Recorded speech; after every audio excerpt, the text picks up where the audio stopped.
bersama-sama Mazmur 79. 亲爱的弟兄姐妹，我们一起念诗篇79篇。 Ya.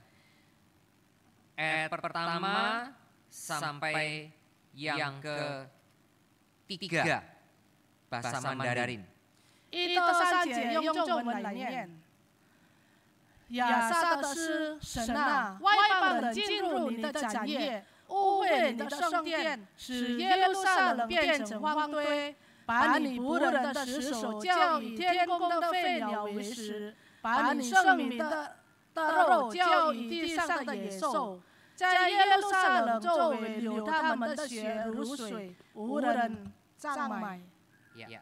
Ayat 4 sampai 8 saya bacakan bahasa Indonesia ya. 4 sampai 8. Kami menjadi celah bagi tetangga kami, menjadi olok-olok dan cemooh bagi orang-orang sekeliling kami. Berapa lama lagi ya Tuhan, Engkau murka terus-menerus dan cemburumu berkobar-kobar seperti api? Tumpahkanlah amarahmu ke atas bangsa-bangsa yang tidak mengenal Engkau, ke atas kerajaan-kerajaan yang tidak menyerukan namamu, sebab mereka telah memakan habis Yakub dan tempat kediamannya mereka hancurkan. Janganlah perhitungkan kepada kami kesalahan nenek moyang kami, kiranya rahmat-Mu segera menyongsong kami, sebab sudah sangat lemah kami. Demikian firman Tuhan, selebihnya saudara membaca di rumah masing-masing. Saudara, Mazmur 79 itu adalah Mazmur permohonan penebusan dan pemulihan umatnya. 亲爱的弟兄姐妹，诗篇79篇是一个祈求救赎和复苏大百姓的诗篇。 Saudara, Mazmur ini adalah satu gambaran menunjukkan satu kesedihan dari umat Israel. 这个诗篇呢，就是他神百姓哀求的画面。 Lebih lagi, saudara, ini adalah gambaran bagaimana kerajaan selatan, kerajaan Yehuda itu telah ditaklukkan, dihancurkan oleh Babel. 尤其巴比伦军队把犹大的南边、犹大的南国给它毁灭。 Saudara, peristiwa ini peristiwa yang sangat traumatis.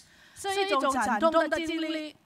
Ya, saudara, saya percaya hidup kita bisa saja ada peristiwa yang membuat kita traumatis. 我相信你我的生命中一定有惨痛的经历。 Nah, saudara, demikian pula dengan bangsa Israel.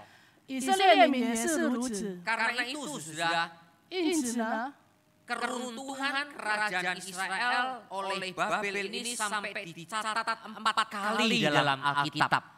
犹大国崩溃的事情在圣经里记载了4次， Saudara, itu diceritakan cukup panjang lebar. 很长的一个故事。 Nah, termasuk Mazmur 79 ini juga menceritakan hal yang sama. 包括诗篇79篇也是讲述同样的事情。 Tapi bedanya, saudara, kalau di dalam kita catatan Raja-Raja Tawari Yeremia itu bersifat sejarah. 如果在列王记上历代之下耶利米就是有包括历史。 Tapi untuk Mazmur 79 ini bersifat apa? Puji-pujian, dinyanyikan. 但是诗篇79篇呢是赞美上帝。 Saudara, bukankah kita juga punya beberapa lagu KPPK yang juga bernada sedih? 我们在圣教诗歌也是比较悲伤的诗歌， Yaitu khususnya berkenaan dengan peristiwa penyaliban Tuhan Yesus. 有关上帝被钉十字架的诗歌。 Setiap kali ketika kita masuk ke Jumat Agung, pasti kita akan menyanyikan beberapa lagu-lagu yang bernada sedih. 每次我们进入圣诞节的时候，我们一定唱比较悲伤的诗歌。 Nah, saudara, tetapi Mazmur ini cukup unik. 这诗篇呢是很独特的。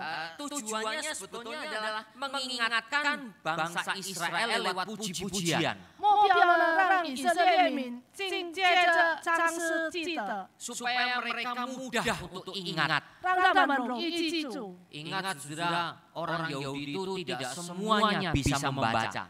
记得犹太人不是全部他们会念， Walaupun mereka sebetulnya dari kecil coba berusaha untuk dididik. 虽然他们从小也是受到教育， Tapi cara pendidikannya belum tentu harus dengan menulis dan membaca. 但是教育的方式呢不一定是用写和念的。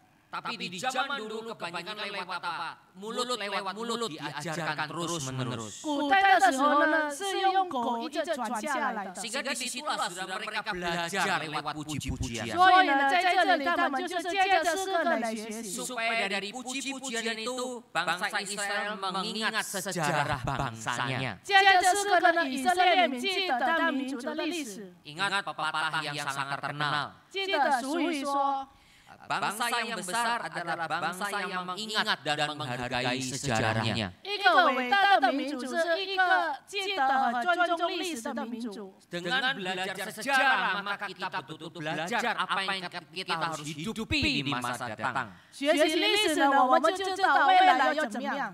Nah, sekaligus saudara dari Mazmur ini juga bangsa Israel diajar untuk berdoa. 这诗篇也教导以色列民如何祷告。 Jadi saudara lewat Mazmur ini sebetulnya ada 3 tujuan dari Mazmur ini. 这诗篇有要达到3个目标， Yaitu pertama, belajar memuji Tuhan. 第一个就是学习赞美神。 Memuji Tuhan itu tidak harus dengan suasana gembira. 赞美神不一定用快乐的环境赞美。 Memuji Tuhan juga bisa dengan pujian tapi bernada satu kesedihan. 赞美神呢，也是可以用悲伤的诗歌来赞美。 Jadi saudara jangan salah. 你们不要有错误的观 Kalau 念。 ada puji-pujian yang bernada sedih.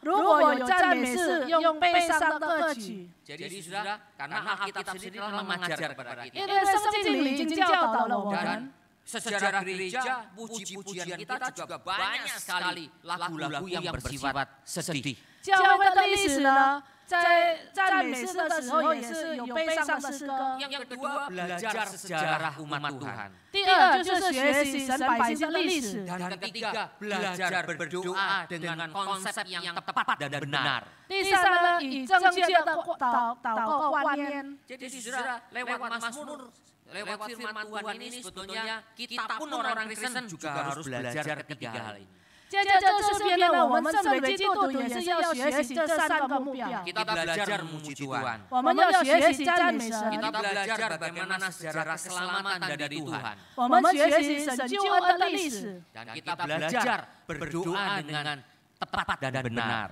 我们也是学习以正确的观念如何祷告。 Nah, saudara Mazmur ini sebetulnya terbagi dari 2 bagian. 这诗篇分成2大部分， Yaitu yang pertama mencatat kejadian yang sangat tercela dan memohon pembalasan Tuhan. 第一部分呢就是神百姓被羞辱，祈求报复， Itu ayat 1 sampai ayat 7. 1到第7节。 Lalu ayat 8 sampai 13 adalah suatu permohonan pengampunan dan pertolongan Tuhan. 8到13节是祈求赦免和拯救， Supaya disitulah akhirnya bangsa Israel bisa bersyukur kepada Tuhan. 让以色列民能感恩。 Nah, mari kita belajar bersama-sama dari ayat-ayat ini. 我们一起学习这些经文。 Pertama adalah gambaran bagaimana kehancuran umat Tuhan pada waktu itu. 第一个就是神百姓毁灭的画面。 Saudara, tadi ayat 1 sampai 3 kita sudah baca. 1到3节我们已经念了， Itu ada 3 gambaran di situ. 有3个画面， Ya, 3 istilah yang penting yaitu tanah milik Tuhan, 使用了3个词汇：你的产业、 bait 你 kudus 的 Tuhan, 圣殿。 dan ketiga hamba-hamba Tuhan. 第三就是你的仆人， Saudara, tanah milik Tuhan itu adalah tanah perjanjian, Kanaan itu. 你神的产业就是应许之地迦南地。 Ya, tanah perjanjian yang telah diberikan Tuhan kepada nenek moyang Israel. 神给以色列民主建的应许之地， Dan itu telah diberikan kepada keturunan Abraham, Ishak, dan Yakub. 也给亚伯拉罕、以撒和雅各的后裔那块地。 Kemudian bait kudus Tuhan. 你神的圣殿， Ini adalah pusat dari ibadah orang Israel. 就是以色列民敬拜的中心。 Bait kudus Tuhan adalah simbol kehadiran Tuhan yang nyata. 圣殿呢，象征着神同在。 Yaitu di mana tahbut Allah itu menjadi sentralnya. 约柜成为中心。 Saudara, pada zaman itu sudah pertama kemah suci. 当时呢，第一个就是帐幕， Ya, kemudian setelah itu menetap di Silo. 在示罗安居。 Dan kemudian Daud mendirikan bait Allah. 然后呢，大卫建立了圣殿。 Nah, di zaman Mazmur 79 itu digambarkan sebagai bait Allah. 在诗篇第49篇呢，就是描述到圣殿。 Di dalam bait Allah itulah tabut Allah ditaruh di pusat bait Allah itu. 就是在圣殿里，约柜放在那里成为中心。 Dan ketiga adalah hamba-hamba Tuhan. 第三就是神的仆人。 Hamba-hamba Tuhan itu adalah gambaran umat Israel secara 神 keseluruhan. 的仆人呢，就是所有以色列民百姓。 Di mana mereka seharusnya melakukan kehendak Tuhan. 他们应当实行神的旨意。 Nah, saudara, tiga istilah penting ini digambarkan di ayat 1 sampai ketiga. 第一到第三节提到了这三个重要的词汇。 Tanah milik Tuhan telah dimasuki dan direbut oleh bangsa-bangsa 神 lain. 的产业被外邦人侵入和抢夺。 Baik kudus Tuhan telah dinajiskan dan menjadi timbunan puing. 圣殿呢被污秽变成荒堆。 Hamba-hambamu telah dibantai dengan bergelimang darah menjadi mayat-mayat tanpa penguburan yang layak. 你的仆人被斩杀，是为流了他们的血，成为飞鸟的食物。 Bukan hanya tanpa penguburan yang layak, bahkan menjadi makanan burung-burung. 他们没有人买账，也是成为飞鸟的食物。 Saudara, ayat 1 sampai 3 itu betul-betul nadanya sangat sedih sekali. 一到第三节真的是很悲惨。 Saya memang tidak tahu waktu itu Mazmur ini dinyanyikannya seperti apa. 我不知道当时诗篇79篇是怎么样唱的， Karena Alkitab yang kita miliki adalah catatan saja. 因为我们所拥有的圣经只是记载而已， Bentuknya cuma tulisan. 只是写文字。 Tapi kalau kita sekarang enak ya lewat YouTube kita bisa dengar lagu-lagu. 如果现在呢，我们通过网络就可以听到他们的 Kita sudah ada not-not, ada not angka, not balok, sehingga kita bisa coba belajar menyanyi. Tapi saudara, Mazmur tidak ada itu. 但是诗篇呢没有这样。 Jadi saudara, kita tidak tahu nadanya seperti 我 apa. 们也不知道大的歌曲是怎样， Tapi kemungkinan nadanya betul-betul sangat sedih sekali. 很有可能是很悲哀的。 Jadi saudara yang kasih Tuhan, tiga gambaran yang sangat luar biasa. 这个三个画面呢是非常重要的， Mengerikan. 很凄惨， Ini menjadi teriakan. 变成呼求， Dan sekaligus permohonan pembalasan dari Tuhan. 也是祈求神替他们伸冤。 Saudara, ayat 7 katakan, sebab mereka telah memakan habis Yakub dan tempat kediamannya mereka hancurkan. 第七节说了，因为他们吞了雅各，把他的住处变成荒场。 Saudara, mungkin kalau kita punya pengalaman traumatis, 如果我们有惨痛的经历， misalnya usaha kita, 比方说呢是我们的生意， tiba-tiba ditipu orang, 突然间给人家骗了， dimakan habis sama mereka. 给他们骗光光的， Wah, sampai membuat kita berhutang banyak. 让他们欠了很多钱， Kita tidak bisa bayar. 我们不能够负债， Mungkin kita harus jual ruko kita, 可能我们要卖掉我们的房子， jual rumah kita, 卖掉我们的房子， mungkin harus jual mobil kita. 卖掉我们的汽车， Wah, saudara, itu mungkin orang yang mengalami sangat sedih sekali. 可能经历这样的事情非常痛苦，非常伤心。 Nah, saudara, ini yang dialami itu seluruh bangsa Israel. 这件事情呢是所有神的百姓经历的。 Menurut saya, saudara, gereja Tuhan pernah mengalami itu.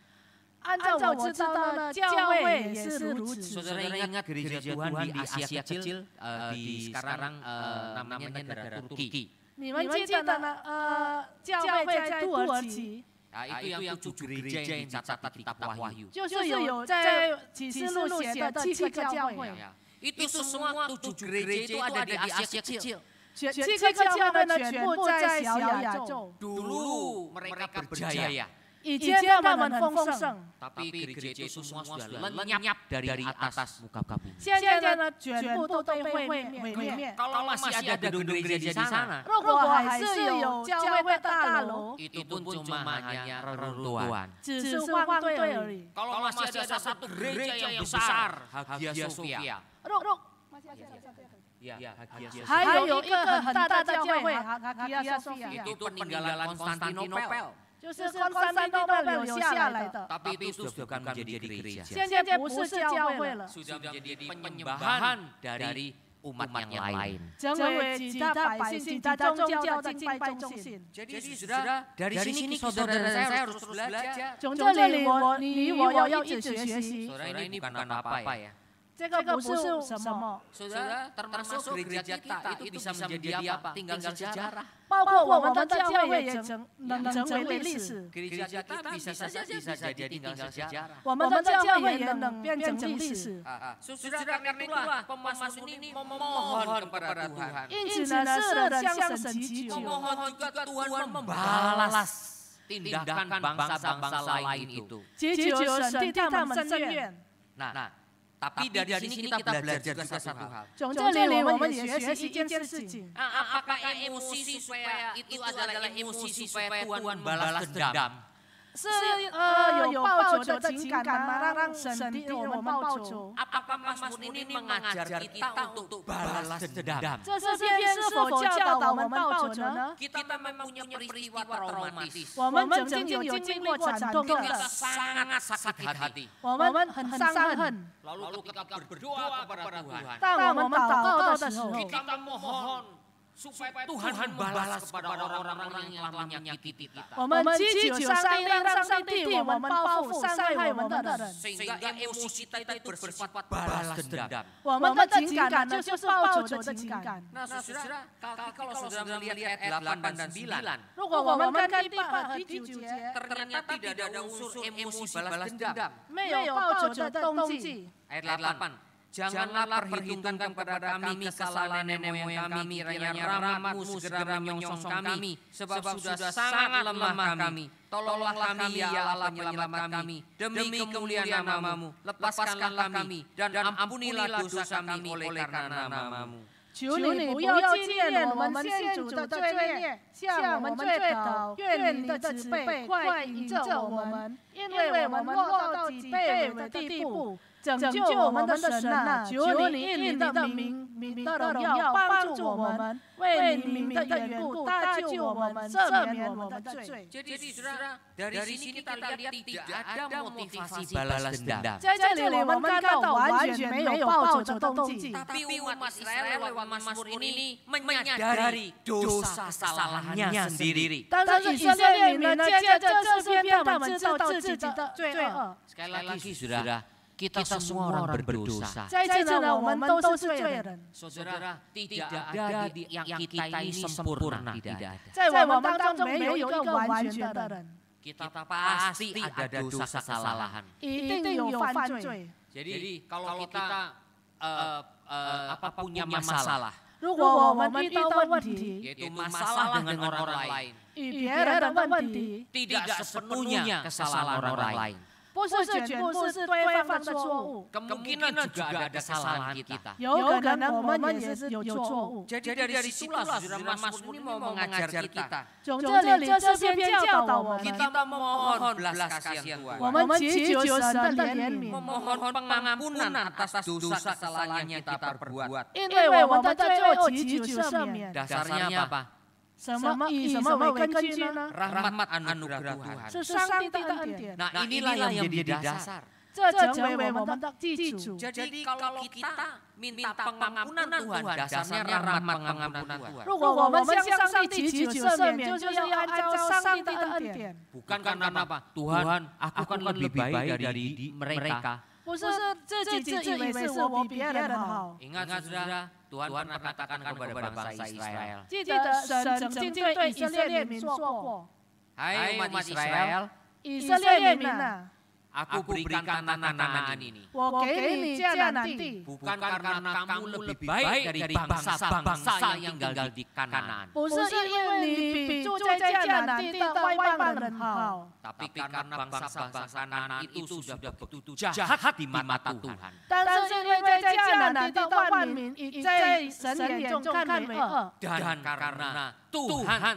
telah berjanji kepada nenek moyang Israel. 也是因为神对你们的祖先曾经所立的约。 Jadi bangsa Israel mendapat tananan bukan karena dia lebih baik. 以色列民得到迦南地，不是因为他们比别人好， Bukan karena juga rohaninya lebih baik dari bapak leluhur 不 mereka. 是因为他们比他们的祖先的属灵更好。 Dan lebih penting lagi dikatakan karena kami sangat lemah. 最重要的是，他说我们多么的软弱。 Ayat 8 kalimat terakhir. Sebab sudah sangat lemah kami. 第8节，因为我们落到极卑微的地步。 Saudara, biasanya Tuhan akan menolong seorang anak Tuhan 一般神会帮助他的子女， ketika dia betul-betul dalam keadaan sangat lemah. 当一个人真正在微弱当中。 Karena kalau orang itu dalam keadaan yang masih kuat, 如果一个人正在强壮的时候， dia diselamatkan. 被拯救呢？ Biasanya dia akan sombong. 一般他们会骄傲， Dia tidak akan mengakui adanya campur tangan Tuhan. 他不承认上帝参与这件事情， Seperti ahli renang yang mau menyelamatkan orang yang mau tenggelam. 好像一个游泳的选手，他要拯救一个不能够游泳的人。 Orang mau tenggelam itu dibiarkan dulu sampai lemas. 一个人要沉下去的时候呢，让他好像没有力气， Jangan sampai ketika dia sedang meronta-ronta itu diselamatkan. 不要当他还是有力气的时候就拯救他。 Karena ketika orang yang demikian didekati, 如果这样的人我们靠近他， sepandai apapun penyelamat itu bisa berenang. 无论你多么聪明， Tapi orang itu masih punya kekuatan. 沉下去的人还是有力量， Dia akan pegang sekuat-kuatnya 他会 penyelamatnya. 紧紧抓住他的拯救者， Dan keduanya akan tenggelam bersama. 两个就一起沉下去。 Karena itu teknik orang yang menyelamatkan orang yang tenggelam. 这就是拯救者要拯救沉下去的人的技 Mereka 术。 tahu standar operasionalnya. 他们知道要怎么样拯救。 Orang kelihatan mau tenggelam, 看起来他要沉下 masih 去， meronta-ronta, 他还是有力量， didiamin dulu. 他不救， Sampai dia lemes, 直到他无能为力的时候 baru diselamatkan. 才拯救他。 Ketika diselamatkan, orang itu ya sudah ngikut saja. 当拯救他的时候，被拯救的人跟随拯救者， Ini prinsip. 这个就是原则。 Saudara, Tuhan juga akan menyelamatkan kita 神也会拯救我们。 ketika kita mengakui bahwa kita tidak berdaya dan kita tidak punya kekuatan apa. 但我们承认了，我们是无能为力。 Ketika kita masih ada sedikit kekuatan dan kemampuan, 但我们还是有一点能力。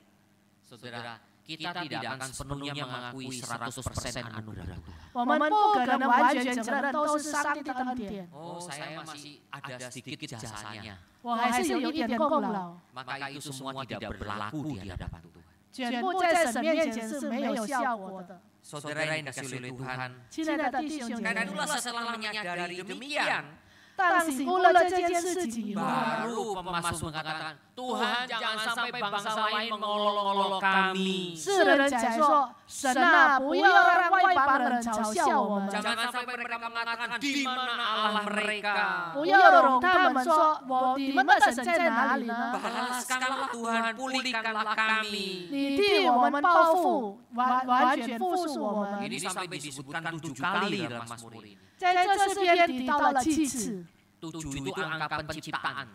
7呢就是创造的数字。 Jadi seolah-olah ingin bangsa Israel itu ingin agar Tuhan betul-betul memulihkan mereka sepenuhnya. 以色列民真正的恳求上帝完全复述他们， Tapi dasarnya keadilan Tuhan. 以上帝的公义为根基， Dasarnya keadilan dari Tuhan. 上帝的公义为根基， Bukan keadilan diri kita. 不是我们的公平， Ya, bukan juga berdasarkan apa kebaikan kita. 不是因为我们的好， Karena itulah kembalikan semua kepada Tuhan. 全部归向主。 Nah, saudara, dari Mazmur ini kita belajar beberapa hal. 从这诗篇我们学习几样事情。 Tidak boleh dijadikan alasan bagi kita berdoa memohon pembalasan dengan motivasi balas dendam. 不可以找借口，我们祷告以报仇的动机向神替我们报复。 Yang kedua, menyadari bahwa hukuman Tuhan atas dosa dan kesalahan kita. 第二，因为我们的罪恶让神惩罚， Itu adalah hak Tuhan sepenuhnya. 是上帝的权利。 Jadi saudara, kalau saudara dan saya dihukum oleh Tuhan, 如果你与我被上帝惩罚的时候， itu haknya Tuhan. 都是上帝的权利。 Ingat kepada bangsa Israel Tuhan sudah mengutus nabi-nabi juga. 对以色列民呢，上帝差遣了他的先知， Nabi-nabi itu sudah memperingatkan berkali-kali. 先知们已经警告了以色列民， Sampai ratusan tahun diperingatkan. 几百年一直警告了以色列民。 Saudara, Tuhan tidak memperingatkan 1-2 tahun loh. 上帝没有警告1-2年， Tuhan memperingatkan sampai kalau saya hitung kira-kira hampir 400 tahun. 上帝警告了400年， Mengingatkan bangsa Israel. 一直提醒以色列民。 Sampai nabi yang satu mati, nabi satu mati, gak obat-obat. 一个先知过世，一个先知过世，仍然没有悔改。 400 tahun Tuhan gak sabar kah? 400年，上帝没有耐心吗？ Jadi bukan karena Tuhan tidak adil. 不是因为上帝不公义。 Yang ketiga, 第三个， ketika memohon pemulihan 当祈求复苏的时候， harus dimulai dari kesadaran diri kita sendiri. 以我们承认 Ya, jadi umat Israel itu harus sadar sesadar-sadarnya. 以色列民他们要醒悟， Bukan GR. 不是自以为是。 Oh kami umat Tuhan. 我们是神的百姓， Harusnya Tuhan yang memulihkan dong. 神一定替我们复苏， Harusnya Tuhan yang menolong dong. 神拯救我们， Tidak begitu. 不是这样 Dan 的。 keempat, 第四， umat Allah yang hidup di antara bangsa-bangsa yang tidak mengenal Tuhan 神百姓在不认识上帝的万民中生活， harusnya menjalankan kesaksian hidup yang benar. 他们要过真正的见证， Ya, harus menjalankan kehidupan yang suci 要过圣洁的生活， agar nama Tuhan tidak dipermalukan. 让上帝的名没有得到羞辱。 Nah, inilah Mazmur ini ingin mengajar kita demikian. 这就是这诗篇所教导我们的。 Kiranya Tuhan menolong kita semua. 上帝帮助我们每个人， Mari kita berdoa. 我们一同祷告。 Bersyukur Bapa, firman-Mu telah kami pelajari, firman-Mu telah kami renungkan. Tuhan, tolonglah supaya Mazmur ini tidak berlalu begitu saja, tapi berbagai pelajaran itu kami pahami dengan sebaik-baiknya. Bersyukur, terima kasih ya Bapa, kami menyerahkan semua saudara kami ini ke dalam tangan kasih Tuhan. Bapa, sebentar lagi kami ada acara dari setiap komisi yang ada. Tuhan pimpinlah secara khusus juga berkenaan dengan pelayanan Guru Injil Frankie yang akan selesai di tengah-tengah kami dan akan diutus untuk melanjutkan pelayanan depan di GKI Siantan. Mari Engkau yang sertai Tuhan acara kebersamaan kami pada malam hari ini. Di dalam nama Tuhan Yesus Kristus kami berdoa. Amin. Saya serahkan kepada Guru Injil Stefani.